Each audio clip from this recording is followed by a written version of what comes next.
창세기 39장입니다. 창세기 39장 1절부터 6절까지입니다.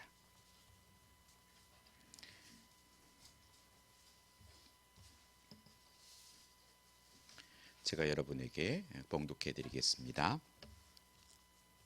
요셉이 이끌려 애굽에 내려가매 바로의 신하 쥐니대장 애굽 사람 보디발이 그를 그리로 데려간 이스마엘 사람의 손에서 요셉을 산이라. 여호와께서 요셉과 함께 하심으로 그가 형통한 자가 되어 그의 주인 애굽의 사람이 집에 있으니 그의 주인이 여호와께서 그와 함께 하심을 보며 또 여호와께서 그의 범사에 형통하게 하심을 보았더라. 요셉이 그의 주인에게 은혜를 입어 섬김에 그가 요셉을 가정 총무로 삼고 자기의 소유를 다 그의 손에 위탁하니 그가 요셉에게 자기의 집과 그의 모든 소유물을 주관하게 한 때부터 여호와께서 요셉을 위하여 그 애굽 사람의 집에 복을 내리심으로 여호와의 복이 그의 집과 밭에 있는 모든 소유에 미친지라. 주인이 그 소유를 다 요셉의 손에 의탁하고 자기가 먹는 음식 외에는 간섭하지 아니하였더라. 요셉은 용모가 빼어나고 아름다웠더라. 아멘. 할렐루야. 네, 반갑습니다. 이제 코로나가 이제 코로나로 이제 전환 시점에 있습니다. 공원에도 이제 펜스들을 다 치고 마스크를 끼고 이제 운동도 하고 있고 어르신도 나와서 게이트볼도 하고 사람들이 부쩍 더 많아진 것을 실감합니다.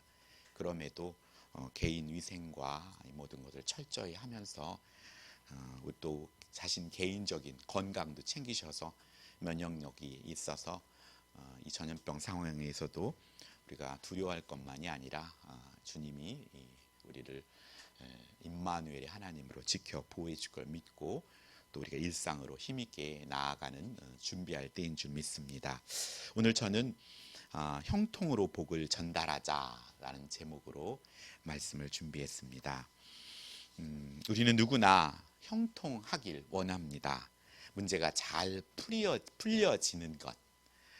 형통은 히브리어로 찰라흐라고 잘 되어가다, 때로는 번영하다, 평탄하다 이런 뜻입니다.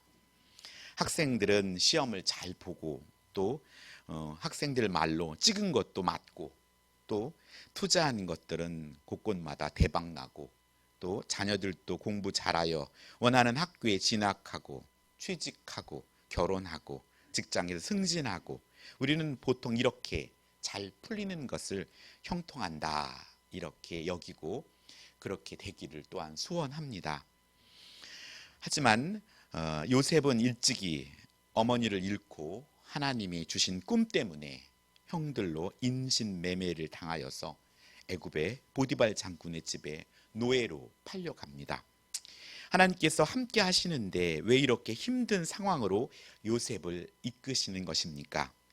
우리식의 형통은 편하고 잘 먹고 잘 사는 것인데 요셉과 함께 하심으로 요셉이 형통한 자가 된다는 것은 무슨 말인가? 또 마태복음 28장 20절에는 우리 주님은 제자들에게 내가 세상 끝날까지 너희와 항상 함께 있으리라 하고 약속해 주셨는데 오늘 요셉처럼 억울하고 또 부잣집 아들에서 이제는 노예의 신분이 된 것이 형통이라니 이것을 우리는 어떻게 이해해야 하는 것입니까? 예수님을 믿으면서 우리식의 형통을 바라는데 여전히 우리들의 문제들이 풀려지지 않고 산적해 있는데 오늘 하나님은 요셉으로 하여금 형통했다라고 말씀하고 있습니다. 요셉의 인생은 고독을 맛보고 있는 것입니다. 우리가 살아가면서도 결혼을 하고 아내를 얻고 또 남편이 생기면 또 자녀를 얻으면 기쁘고 감사한 일이지만 인생의 궁극적인 고독은 우리의 아내도 남편도 자녀도 부모도 해결해 줄 수 없는 것입니다. 끝내 자신이 결정해야 하고 자신이 하나님께 독대하며 그렇게 서야 하기 때문입니다. 하여 오늘 요셉도 인생의 고독을 맛보고 있습니다. 하지만 하나님은 고독한 자를 돌보신다는 것입니다. 시편 68편 5절은 그의 거룩한 처소에 계신 하나님은 고아의 아버지며 또 과부의 재판장이시라 말씀하고, 시편 14절에는 주는 벌써부터 고아를 도우시는 이시니라 라고 말씀합니다. 우리의 끝이 하나님의 시작임을 믿으시고, 우리의 깊은 밤이 깊을수록 아침이 밝아옴을 확신할 때 우리는 말씀을 통한 우리의 위치를 점검하고, 우리가 어디쯤 왔을까? 우리가 지금 깊은 밤의 터널을 통과하고 있다면 이제 조금 있으면 이것이 계속되는 것이 아니라 이제 밝은 아침, 새벽이 밝아옴을 우리가 확신하면서 또 소망하면서 우리의 형통의 시각을 하나님의 형통의 시각으로 교정받는 귀한 은혜의 시간이 되기를 원하는 것입니다. 오늘 본문의 배경은 요셉이 두 번의 꿈을 꾸고 형들에게 말함으로 형들로부터 시기와 미움을 받습니다. 형들이 세겜으로 아버지 양들을 칠 때에 아버지 야곱은 요셉으로 하여금 형들의 안녕을 살피라 보내게 됐지만, 요셉은 물어물어 겨우 형들이 있는 도단까지 가서 형들을 만나지만 형들은 오는 요셉을 죽일 궁리를 하고, 유다의 계략대로 요셉은 죽음을 당하진 않지만 미디안 상인에게 은 20냥의 의십에 팔아 버립니다. 요셉은 아버지 사랑을 받다가 이제 형들로부터 버림을 받고 미디안 상인에게 팔려서 애굽에 내려가고 바로의 신하 친위 대장인 보디발에게 팔리게 되는 것이 오늘 본문의 배경입니다. 애굽의 보디발 장군의 이제 노예의 신세로 있으나 그가 형통한 자가 되었다고 합니다. 요셉은 보디발 장군의 가정 총무가 되고, 그리고 자기 집과 그의 모든 소유물을 주관하게 될 때부터 여호와께서 요셉을 위해서 그 애굽 사람의 집에 복을 내리셨다고 합니다. 그 후 요셉이 감옥에 가서 죄수를 섬기는 총무 역할을 감당하고 후에 애굽의 총리가 되어서 하나님의 약속의 민족이 거처를 이루는 큰 역할을 감당하게 됩니다. 요셉은 하나님을 형통케 하였고 그 형통으로 보디발 장군의 집에 복의 전달자가 되어 살아갑니다. 우리가 원하는 형통에서 하나님의 형통으로 우리의 시선을 교정해주고 또 형통으로 하나님의 복의 전달자로 살아가기 위해 어떻게 해야 하는지 오늘 말씀을 통해 은혜를 나누고자 하는 것입니다. 오늘 첫 번째, 우리가 형통으로 복을 전달하기 위해서는 하나님과 함께 해야 한다는 것입니다. 하나님과 함께 하는 것. 2절에 여호와께서 요셉과 함께 하심으로 그가 형통한 자가 되어 라고 말씀합니다. 그렇다면 우리의 삶이 하나님과 함께하지 않는데 문제가 잘 풀리고 있다. 그것은 진정한 형통이 아니라는 사실입니다. 오늘 1절에 바로의 신하 친위대장 애굽 사람 보디발이 그를 데려간 이스마엘 사람의 손에서 요셉을 산이라 라고 말씀합니다. 하나님이 주신 꿈을 붙잡고 신앙을 지키려는 요셉은 이제 자신의 몸이 자신의 마음대로가 아니라 누군가에 의해서 사고 팔리는 물건의 신세가 되고 만 것입니다. 타는 목마름과 너무나 갑작스럽게 환경이 바뀌어진 상황 속에 아마 요셉은 정신을 똑바로 차리지 못했을 것입니다. 그는 순간순간 바뀌는 상황 속에서 하나님께 지혜를 구했을 것입니다. 그리고 이렇게 끝나는 것은 아닌가? 하나님께서 내게 분명히 두 번의 꿈을 주셨고 그래도 그 꿈을 붙들면서 하나님이 주신 말씀대로 살려고 애를 썼는데 요셉의 환경은 위로 올라가는 것이 아니라 우리식으로 말하면 형통하는 것이 아니라 나락으로 떨어지고 있는 삶을 겪고 있는 것입니다. 그는 어떻게든 살아남아야겠다는 마음을 먹었을 것이고 나는 하나님께서 함께 하셔. 그리고 요셉은 이제 멋진 채색옷이 아니라 벌거벗겨진 채 짐승처럼 목마름과 배고픔 앞에 헐떡이며 처절한 고독 속에 있었습니다. 그 외로움은 하나님의 선택을 받은 자는 이 어려움 속에서도 절망하거나 포기하지 않고 하나님을 찾게 된다는 것은 큰 은혜라는 것입니다. 자신의 의지와 상관없이 상황이 전개되는 가운데 요셉은 하나님의 함께 하심을 믿고 희망을 포기하지 않습니다. 자신을 노예로 팔아버린 형들의 미움을 생각하기보다 그는 하나님께 현재의 상황을 어떻게 지혜롭게 헤쳐나가느냐를 묻는 게 더 중요했습니다. 미디안 노예 상인은 노예 시장에 요셉을 잡아 매고 흥정을 했을 것입니다. 흥분된 마음을 가라앉히고 총명한 두 눈을 반짝일 즈음 그를 발견한 사람이 바로 친위대장 보디발이었습니다. 왕의 경호를 맡고 있는 보디발의 눈에 띄게 되었고 그 집에 팔려 그의 집으로 끌려가게 된 것입니다. 이 모든 것이 당하고 있는 요셉에게는 너무나도 어렵고 힘든 상황이었을 것입니다. 내가 지금 어디로 가고 있는 것인가? 내 삶은 내 아버지 집에서 지금 멀어지고 있고 내 처지는 지금도 더 악화되고 있는 상황을 경험하지만 결과적으로 그것은 애굽의 보디발 장군의 집을 통해서 이제 애굽의 총리의 자리로 한 발짝 한 발짝 다가가고 있었지만 현실을 겪는 요셉에게는 그 미래가 보이지 않기에 그냥 믿음을 가지고 붙들고 있는 것입니다. 그는 내려가는 삶인 듯 하나 애굽의 총리의 자리로 한 발자국씩 다가가고 있다는 것입니다. 오늘 우리들의 삶 가운데에서도 주님을 꼭 붙들고 있는데도 불구하고 우리의 삶이 내려가는 것 같다 하더라도 그것은 진실로 내려가는 것이 아니라 하나님이 원하시는 그곳에 한 발짝 한 발짝 다가가고 있다는 것을 믿는다면 오늘 우리에게는 큰 소망이며 힘과 위로가 될 수 있다는 것입니다. 오늘 그가 장군의 집에서 요셉만 있는 것이 아니라 많은 노예가 있었을 것입니다. 그는 막내 노예로 가진 수모를 견디며 한쪽 구석에서 새우잠을 자며 때로는 형들의 조소와 끝없는 구덩이로 떨어지는 악몽을 꾸었을 법도 합니다. 그는 외로움의 밤을 지새웁니다. 꿈이겠지. 왜 이런 일이 하필 나에게 일어난 거야? 했지만 그것을 깨어나면 그것은 여전히 현실입니다.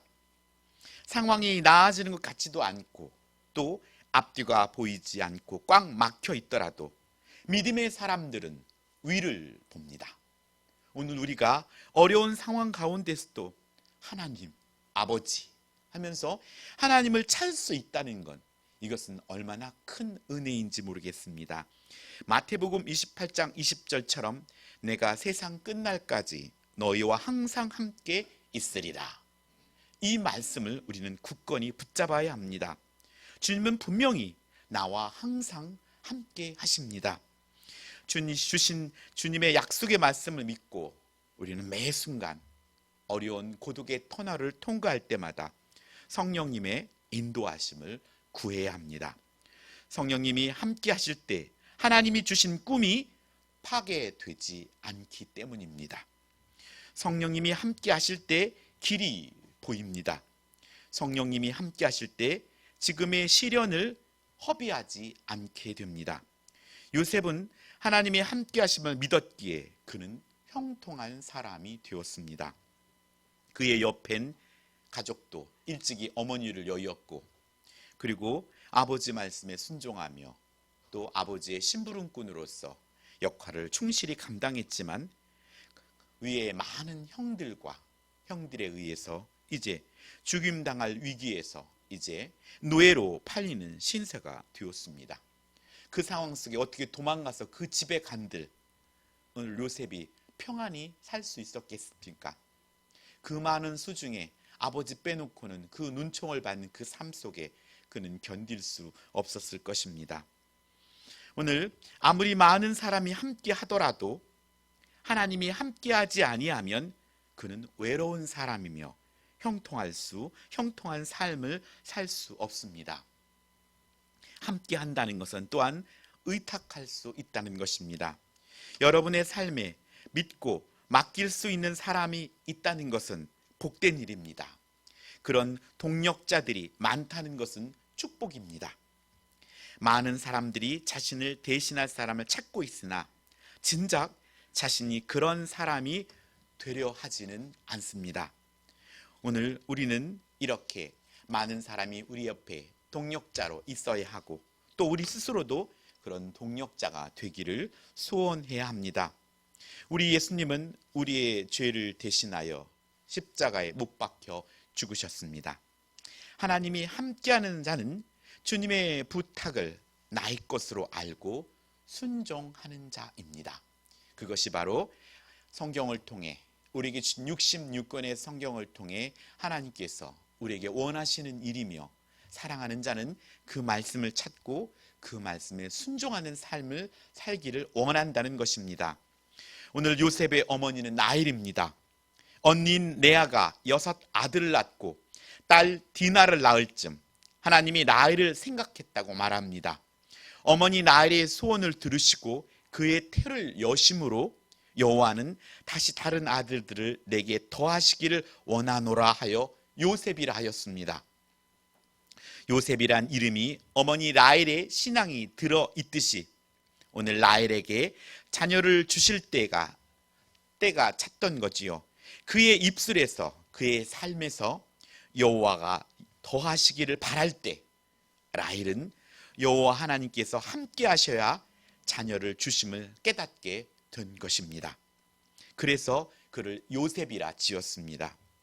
라헬에게 있어 그의 형통은 아들을 낳는 것이었습니다. 하지만 하나님은 그걸 지체하시면서 진정한 형통은 너가 나와 함께 하는 것이 형통이라고 깨달을 때까지 아들을 주시지 않았지만 그가 그것을 깨달은 후에야 요셉의 아들을 허락하셨던 것입니다. 그런 신앙 안에서 요셉은 하나님이 함께 하심을 믿고 자라게 된 것입니다. 주님은 오늘 마태복음 28장 18절로 20절에 우리에게 하늘의 땅과 모든 권세를 내게 주셨으니 너희는 가서 모든 민족으로 제자를 삼아 아버지와 아들과 성령의 이름으로 세례를 베풀고 내가 너희에게 분부한 모든 것을 가르쳐 지키게 하라 라고 말씀합니다. 이 가르쳐 지키게 하란 말이 오늘 우리에게 하나님이 함께 하신 이유입니다.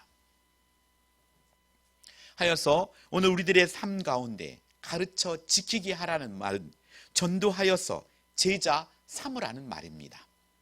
그것의 첫 번째 가장 우리에게 우선 것이 자녀입니다. 자녀는 내가 가장 전도하기 쉽고 제자 삼기 쉬운 사람이 우리의 자녀입니다. 그에게 먹을 걸 주고 입을 걸 주며 그에게 하나님의 말씀으로 인도하는 것, 이것보다 쉬운 것이 없습니다. 이 땅의 다른 모든 것들 복음을 전하여 예수님의 제자로 삼는 일은 먼저 우리 가정의 자녀들부터 시작해야 하는 것입니다. 하나님은 어려운 것부터 시키는 것이 아니라 가장 쉬운 것부터 시키기 때문입니다. 하나님이 함께 하심을 우리는 모든 민족으로 제자를 삼으러 하셨습니다. 사랑하는 성도 여러분, 믿음의 사람은 끝을 보고 현재를 해석하고 행동하는 사람입니다. 우리의 자녀가 이후에 지옥 간다. 우리의 자녀가 지금은 잘 풀리는 것 같은데 그것 때문에 하나님께로 돌아오지 아니하고 죽어 영원한 지옥불에 떨어진다 라고 생각된다면 지금 나는 어떻게 해야 될 것인가? 그것을 생각해야 하는 것입니다. 오늘 우리들의 삶 가운데 하나님이 주셨던, 하지만 하나님이 함께 하심을 믿고 우리가 기도와 또 말씀을 통해 성령의 충만함으로 하나님의 꿈을 지키고 또 분노와 원망으로부터 우리의 정서와 감정이 다치지 않도록 해야 합니다. 악한 영은 우리로 현실을 보고 지금을 선택하도록 유혹하기 때문입니다. 오늘의 할 일을 우리가 오늘 하지 아니하고 계속해서 뒤로 미루는 것, 그것이 바로 악한 영이 원하는 삶입니다. 오늘 우리의 삶 가운데 하나님이 함께 하시는 삶, 어떻게 하면 하나님이 함께 하시는 삶을 살까? 그리고 우리가 나누는 것이 아니라 어떻게 하면 우리 부부가, 또 우리의 자녀가, 우리 교회가 함께 할 건가? 이것을 위해 우리는 항상 고민하며 기도해야 할 것입니다. 또한 두 번째, 형통으로 복을 전달하기 위해서는 불신자와 믿음이 연약한 자를 섬겨야 한다는 것입니다. 오늘 4절에 요셉이 그의 주인에게 은혜를 입어 섬기매 라고 말씀합니다. 현재의 장소가 하나님께서 허락하신 하나님을 섬기는 장소입니다. 세상은 형통을 통해 섬김을 받으려 합니다. 하지만 에베소서 6장 5절로 7절의 말씀처럼 종들아 두려워하고 떨며 성실한 마음으로 육체의 상전에게 순종하기를 그리스도께 하듯 하라. 눈가림만 하여 사람을 기쁘게 하는 자처럼 하지 말고 그리스도의 종처럼 마음으로 하나님의 뜻을 행하고 기쁜 마음으로 섬기기를 주께 하듯 하고 사람에게 하듯 하지 말라라고 말씀합니다. 무엇보다도 기쁜 마음으로 섬기기를 주께 하듯 하라고 말씀합니다. 오늘 이것이 주님이 우리에게 준 말씀입니다. 섬기는 것, 우리에게 주어진 능력과 실력과 물질과 환경을 통해서 섬기라고 말씀하는 것입니다. 역전에 가면 거지들이 있습니다. 그 거지들이 누구를 섬길 수 있겠습니까? 오늘 우리가 실력을 갖추고 또 물질을 갖추고 또 실력을 갖출 이유는 그런 자들이 더 많이 섬길 수 있게 되는 것입니다. 하지만 갖고 있는 재능과 실력들이 섬기는 데 사용되지 아니하고 나만을 위해 사용된다면 성경에서 말씀하는 것처럼 하늘 그대로 있는 것입니다. 땅 속에 들어가 썩어질 때 그 씨앗이 발화하여서 100배로 60배로 30배의 열매를 맺을 수 있지만 그냥 하늘 그대로 있으면 하나님께 영광을 돌릴 수 없게 되는 것입니다. 육신의 주인에게 순종하기를 두려움과 떨림으로 성실한 마음으로 주께 하듯 하라고 말씀합니다. 무익한 종의 비유처럼 종은 칭찬을 기대하지 않습니다. 당연히 해야 할 일을 했기 때문입니다. 허나 그것이 쉽습니까? 참으로 어렵습니다. 허나 불가능한 것은 아닙니다. 요셉 그는 다른 노예들과 달랐습니다. 보통의 노예들은 수동적이며 주인이 시키면 하고 시키지 않으면 적당히 합니다. 요셉은 눈가림으로 하지 않고 마음으로 성실히 주를 섬기듯 하였을 것입니다. 성실은 하루아침에 되는 것이 아니기 때문입니다. 이력서에 나는 어떠어떠한 자격증을 했다고 기록할 수는 있지만 현장에 가서 한번 해봐라 했을 때 정말로 해낼 수 있는 것, 그것이 바로 실력이기 때문입니다. 믿지 않는 자도 주인의식을 가지고 성실히 행할 수 있습니다. 허나 우리에겐 기준이 분명합니다. 하나님께서 주신 말씀이 있다는 것입니다. 그 기준을 무시한 섬김은 도리어 우리에게 독이 될 수 있습니다. 그렇게 성실한 섬김은, 하나님의 말씀을 어긋난 섬김은 되려 하나님의 말씀을 벗어나서 하나님이 기뻐하신 요소로 사용될 수 있기 때문입니다. 사울은 이스라엘의 초대 왕이었습니다. 하나님의 영이 함께 하기도 했던 그가 왕의 적응 능력은 뛰어났고 하나님이 기뻐하는 왕이 되지는 못하였습니다. 하나님 말씀을 순종하지 않고 사람들을 두려워하고 사람들에게 인기 있는 자가 되려 하였기 때문입니다. 하여 그는 그 연말에 그의 인생 전반을 악신이 들어 어둠 속에서 고통 중에 다윗을 시기하며 허비하는 삶을 살고 말았습니다. 잘하는 사람보다 즐겁게 맡겨진 일을 수행하는 자를 이길 수가 없습니다. 요셉의 성실을 보면 아버지 야곱에게 있어서 얼마나 성실한 일을 처리했는지 우리는 짐작할 수 있습니다. 그는 자신이 주인에게 주님 대하듯 하면서 하나님께서 다시 이것을 축복으로 되돌려 주실 것을 믿었다는 것입니다. 요셉은 그 가정의 빛이었습니다. 보디발이 보았을 때 그는 하나님과 함께 하심을 보았고 여호와께서 그의 범사에 형통케 하심을 볼 수 있었다고 성경은 말씀합니다. 오늘 우리들의 삶의 의식이 잘 풀리고 잘 되어가는 것만이 형통이 아니라 하나님의 말씀 앞에 서서 하나님의 함께 하심이 형통이라는 것입니다. 오늘 세상의 형통의 기준으로 우리를 무장한다면 우리의 자녀가 직장에 못 들어가고 우리의 자녀가 아직 결혼을 못했고 또 우리의 가정이 잘 풀리지 않은 것을 창피해할 수 있습니다. 하지만 그것은 사람을 의식하는 삶입니다.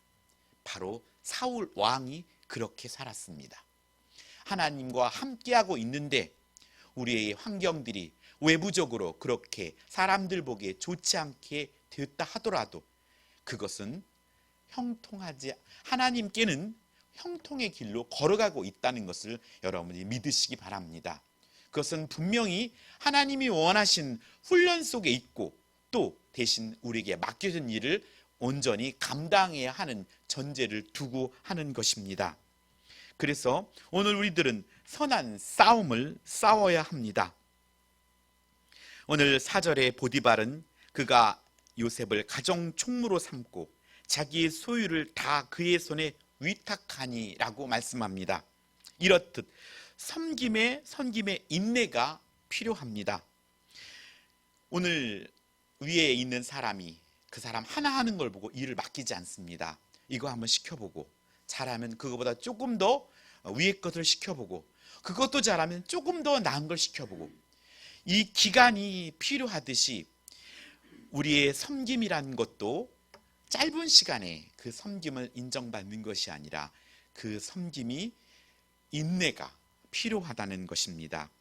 우리의 삶에도 하나님이 함께 하심과 또 우리의 범사의 형통케 하심을 나타내는 저와 여러분이 되기를 간절히 소원합니다. 모든 삶에 때는 늦지 않았습니다. 자녀 교육에도 적기가 있다고 합니다. 하지만 그 적기라는 것은 적기일 뿐이지 가르치고 섬기는 것은 어느 때나 가능한 것이고 지금이 가장 빠른 때라는 것입니다. 제가 아는 교수님도 예전에 사회복지학과 상담학을 공부할 때 자신이 자녀가 3살, 4살, 5살 때였다 합니다. 상담학을 공부하는 본인 스스로는 누군가에게 위로를 주는 학문을 공부했었는데 자신 개인적으로는 고독한 인생의 길을 걷고 있었고 몇 번이나 그는 믿는 사람은 아니었어요. 자살이라는 것을 몇 번이나 생각했을 때라고 합니다. 자신에게 맡겨진 공부가 아니었다면 아마 견디기 힘든 순간이었다 합니다. 모든 상담학을 공부하고 세월이 흐르면서 자신이 깨닫게 됩니다. 자신의 자녀에게 가장 적기일 때 사랑을 주지 못했던 것이 너무나 후회가 되어서 아이가 청소년이 되고 청년이 되었을 나이에 이제 온전하게 회복된 자신을 보면서 그때부터 자녀에게 섬기기를 시작했다 합니다. 자녀에게 그때 내가 온전한 정신이 아니었을 때 자녀에게 충분한 사랑을 주지 못했던 것을 후회하면서 그 자녀를 온전한 섬김의 대상으로 그 자녀에게 좋은 것이 있으면 사주고 필요한 것은 최상 것으로 사주기를 애썼다고 합니다. 그가 원하지 않아도 살펴보면서 최고의 것을 채워주려고 애썼다고 합니다. 그러던 어느 날 아들이 찾아와서 어머니에게 말합니다. 엄마, 이제 그만해도 돼. 이제 그만해도 돼. 이렇듯이 오늘 우리들의 삶 가운데 오늘 우리 모두는 사랑에 굶주려 있습니다.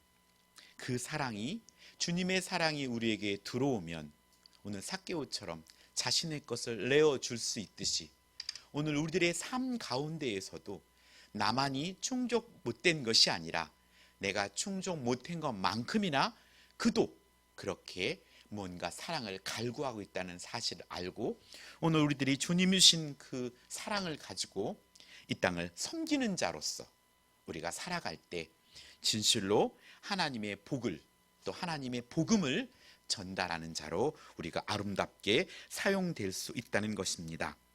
오늘 세 번째, 형통의 복을 전달하기 위해서는 불신자와 또 믿음이 연약한 자들에게 인정을 받아야 한다는 것입니다. 하여서 그 인정받을 때까지가 그 고난의 터널입니다. 그 시간이 각 사람에 따라서 그 공동체에 따라서 다르기 때문입니다. 세상 사람들은 그걸 때로는 텃세라고도 합니다. 누군가 들어오면 그래 보자, 내 말을 듣나.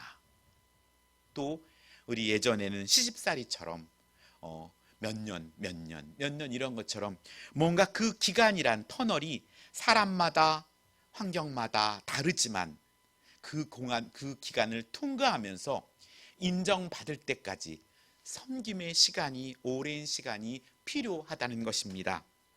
우리의 기도도 모든 것도 그 때가 찰 때까지 기도하지 않고 중간에 성급하게 우리는 그 일을 포기할 때가 많다는 것입니다. 주님이 이제 주실 준비가 되었는데 오늘 그 응답을 받고자 하는 자는 현장에 있지 않고 딴 곳에 있다면 얼마나 안타까운 일이겠습니까? 오늘 5절에 그가 요셉에게 자기 집과 그의 모든 소유를 주관하게 한 때부터 여호와께서 요셉을 위하여 그 애굽 사람의 집에 복을 내리심으로 여호와의 복이 그의 집과 밭에 있는 모든 소유에 미친지라 라고 말씀합니다. 어느 때입니까? 그의 모든 소유를 주관하게 한 때부터 라고 기록하고 있습니다. 보디발은 그런 요셉을 가정 총무로 삼고 자기 소유를 다 그의 손에 위탁하고 주관하게 했습니다. 이제 맡겨버린 것이죠.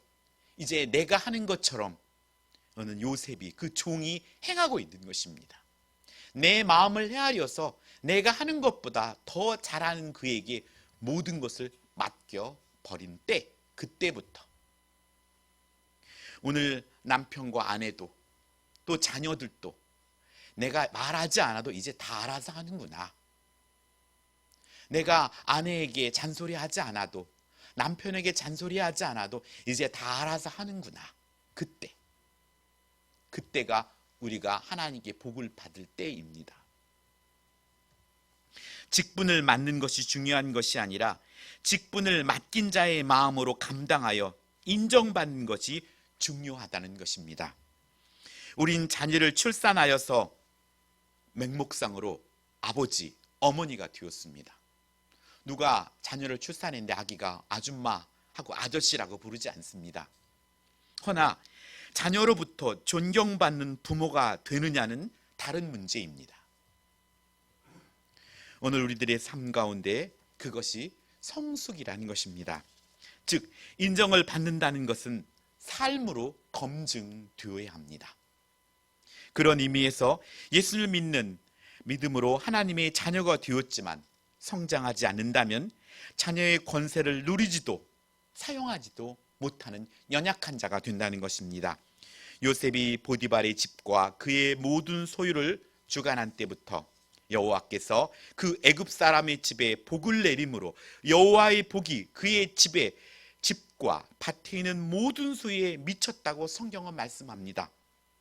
보디발로부터 인정을 받을 때부터 하나님은 요셉을 통해서 하나님의 복을 부어주셨습니다. 우리가 속해 있는 사업장과 직장에서 또 상관에게, 위의 상사에게 인정받음으로써 서로 복이 임한다는 것입니다. 하나님께서는 창세기 12장 3절에 아브라함을 통해 약속하셨던 너를 축복하는 자에게 내가 복을 내리고 너를 저주하는 자에게 내가 저주하리니 땅의 모든 족속이 너로 말미암아 복을 얻을 것임이라 하심이 응해짐을 볼 수 있습니다. 내가 가는 곳이 복을 받는다. 이거 얼마나 축복스러운 복된 말씀입니까? 오늘 코로나19 상황에서 세상의 교회는 역할은 너무나 초라한 것이 사실입니다. 하나님의 자녀인 내가 있으므로 우리의 가정이, 우리의 교회가, 우리의 민족의 복의 전달자가 되어야 한다는 것입니다. 곡식들이 풍작을 이루고 가축들이 번성해 그 수가 많아졌습니다. 이 복이 보디발이 요셉에게 자기 집과 그 모든 소유물을 주관하게 한 때부터 임했다는 것입니다. 그런데 더 중요한 것은 5절에 요셉을 위해서 보디발의 가정에 복을 내리셨다는 것입니다. 요셉을 위해서 그 직장이, 요셉을 위해서 그 사업장에 복을 주셨다는 것입니다. 우리는 비록 불신자 아래서, 그리고 까다로운 성격을 지닌 상사 아래서 직장 생활을 할지라도 마치 그리스도를 섬기듯 진실하고 성실하게 일해야 함을 말씀합니다. 내가 있으므로 그곳이 복받도록, 저 또한 제가 우리 교회에 있으므로 우리 교회가 부흥하고 하나님이 복이 임했음을 하는 소원이 간절하듯이 여러분 스스로도 여러분이 있으므로 여러분 순이, 여러분의 사역팀이, 여러분의 집이, 여러분의 직장이, 여러분의 사업장이, 여러분의 가정이 복이 임하기를 축복합니다. 요셉은 형통의 사람이었습니다. 진정한 형통은 하나님께로부터 오는 것입니다. 하나님과 함께함으로 가능합니다. 하나님의 말씀이 우리에게 형통하기 위해선 우린 순종함으로 하나님을 사랑하고 이웃을 내 몸처럼 사랑하는 섬김이 있어야 합니다. 또한 이 섬김으로 인하여서 이웃으로부터 인정을 받아야 한다는 것입니다. 저희 교회도 이 지역사회, 또 상가에 있는 사람이나 저희 있는 아파트에 있는 사람이나 사람들에게 우리 재건남설교회가 참 좋은 교회야, 그곳은 참 사랑이 많은 교회고 또 이웃에게 사랑을 베푸는 교회야 라고 인정을 받아야 한다는 것입니다. 해서 우리에게 주신 형통으로 이 땅에 복의 전달자로 또 복음의 전달자 역할을 수행해야 합니다. 주님이 함께함은 잃어버린 한 영혼을 찾기 위함입니다. 내게 주어진 환경이 어려움과 고난이 있을지라도 하나님이 함께하는 장소와 또 사람은 믿는 우리를 단련하고 우리가 걸어가야 할 좁은 길이며 십자가의 길입니다.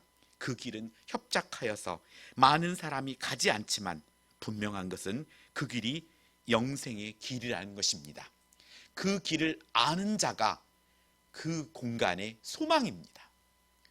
그 사람이 그 길 가기를 주저하거나 포기한다면 그 전체는 그냥 냅다 넓은 길로 뛰어갈 수밖에 없습니다.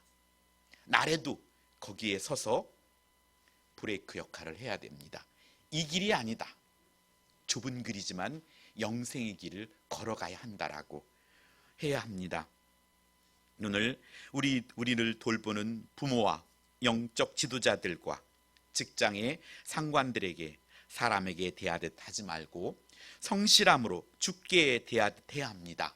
하여서 우리들을 상관에게 또 믿고 맡길 만한 성도가 되어야 한다는 것입니다. 하여서 인생의 고독의 길을 걷고 있고 또 자신의 이기적인 형통을 위해 뛰어가는 삶에서 하나님의 말씀에 순종함으로 하나님이 함께하는 것이 하나님의 진정한 형통으로 그 땅으로 돌이키면서 또 그 길을 걸어가고 있다면 힘있게 소망을 가지고 걸어가기를 소원합니다. 그래서 이 땅에 복의 전달자로 또 복음의 통로로 또 우리가 속한 공동체를 아름다운 가을 단풍처럼 물들이기를 예수님의 이름으로 축복합니다. 기도하겠습니다. 하나님 아버지, 감사드립니다. 저희들을 주의 전으로 불러주시고 하나님의 말씀을 통하여 또 깨닫게 하여 주심을 감사드립니다. 하나님, 진심으로 하나님께서 하나님이 함께 하심으로 우리를 복음의 또 복의 전달자로 삼아 주심을 감사드립니다. 하나님, 진심으로 우리의 삶이 하나님과 함께하기를 애쓰게 하시고 더 나아가 이웃이 함께 되기를 소망하는 삶을 살아내게 해주시옵소서.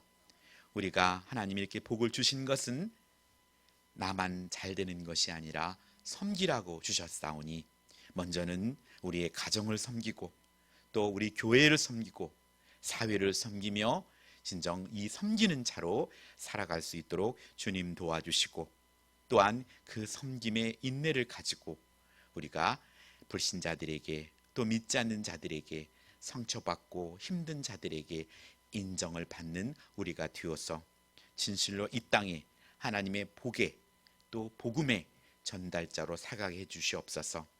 진실로 하나님께서 나를 위해서 복이 전파되고 그 공간이 복된 공간이 될 수 있도록 하나님께서 해준다 하였사오니 하나님 먼저는 우리 자신이 하나님과 함께하고 섬기며 인정받는 복된 한 주간이 되게 하여 주시옵소서. 감사드리며 예수님의 이름으로 기도합니다. 아멘.